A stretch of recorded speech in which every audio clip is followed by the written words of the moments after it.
The holiday season pushed people over the edge for credit and money and all that other stuff. On top of that, we're talking about capital gains tax when you sell your house and list price reductions and highs and lows. Let's get moving. We've had more consumer credit spending this year than we've ever had since credit's been around since the 60s. People are living paycheck to paycheck and living off their credit cards. This holiday season is going to be different because people are having to tighten their belts. Not everybody. Like people here, you're living and you're gainfully employed and you're making good money, but outside this Bay Area, people are starting to struggle. So the idea here is, are you having trouble with it? Are you having issues living under your means? There's cash or money counselors that help you walk through, create a budget and live underneath your means, etc. This thing goes off on a different tangent, but what I wanted to talk about today is if you're having issues with money and you can't seem to keep money in the bank and it keeps going through your fingertips, there's a lot of us out there and was there many years ago. So it's not that it's impossible. It's just something where you have to suck it up, be a little disciplined, and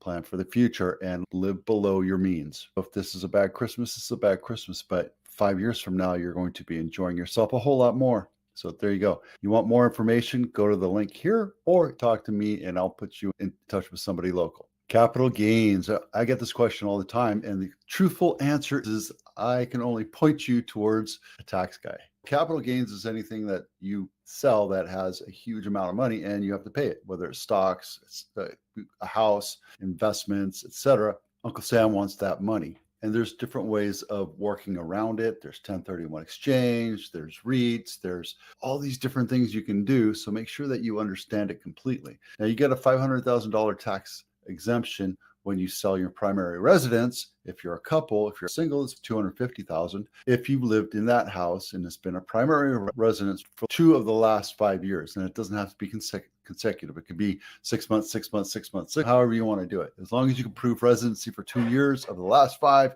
that's the one main thing. If you move to a different city or state or house, you can also sell it 3 years from now and still get that exclusion. You've claimed the available exclusion on another home in the 2 years before selling this current home. You get it once every 2 years. If you're using it as a 1031 exchange, it gets tricky because you buy it as a 1031 exchange, which is an investment property. Then you move into it 2 years later, wait 2 years, keep it your primary residence for 2 years, and then you can sell it. So that's 4 years. You absolutely can. That's a staggered strategy, and you can absolutely do that. You also have to pay expatriate tax, which is something new.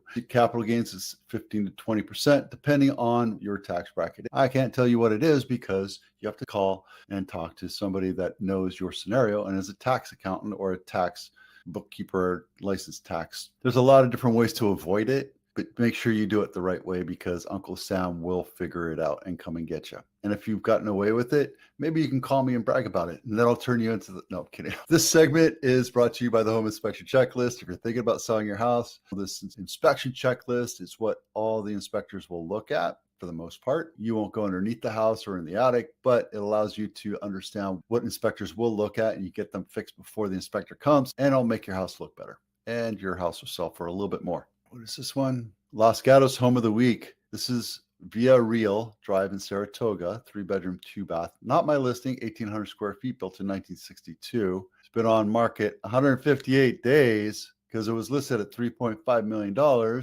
and it looks like it's right by some railroad tracks. Perfect example of buyers determine the sales price, not the sellers. If your house is overpriced, they'll move along. Now, this is a pretty house. This is a really nice looking house, right? It's not completely updated, has original cabinets and tile. Looks like they updated the stove and the oven, but it hasn't been updated since the 50s or 60s. Wallpaper, right? If after 158 days your house hasn't sold, there's something wrong with it, and that's the price. We can do all the marketing, we can strong arm agents, we can go out and sell, but at the end of the day, if people aren't buying it, it's because it's overpriced, period. And there's nothing wrong with this house. It just needs to come down and look at the pricing. So they dropped it down $300,000 because it's near the tracks. Oh, these are the highs and lows. Los Gatos Home of the Week is one, San Benito. Not my listing. 6-bedroom, 5-bath, 5,700 square feet, a mere $4 million, built in 1918. Completely updated.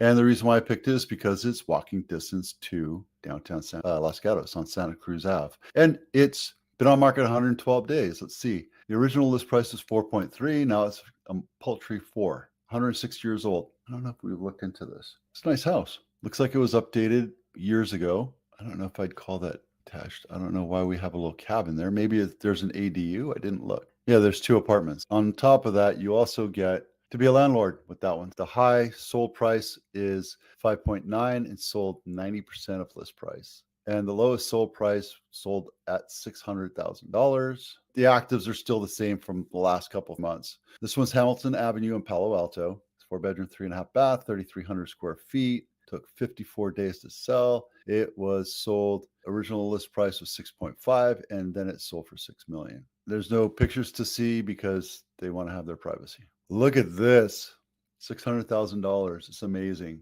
Looking at buying a house for my parents in Vegas, possibly trying to talk them into moving to Vegas from Knoxville, Tennessee, so my sister can be with them and watch over them in their older years. For $600,000 here in San Jose, you get a 562 square foot house next to the freeway. That needs work. Look at this thing. It's just screaming